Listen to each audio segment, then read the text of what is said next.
أعوذ بالله من الشيطان الرجيم నేను శపించబడిన బహిష్కరించబడిన శైతాన్ నుండి రక్షణ పొందటానికి అల్లాహ్ శరణు వేడుకో. قل من حرم زينة الله التي أخرج لعباده والطيبات من الرزق قل هي للذين آمنوا في الحياة الدنيا خالصة يوم القيامة كذلك نفصل الآيات لقوم يعلمون.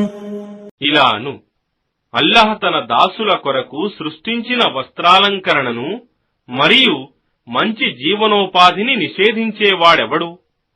ఇంకా ఇలాను ఇవి ఇహలోక జీవితంలో విశ్వాసుల కొరకే, పునరుత్థాన దినమున ప్రత్యేకంగా వారి కొరకు మాత్రమే గలవు.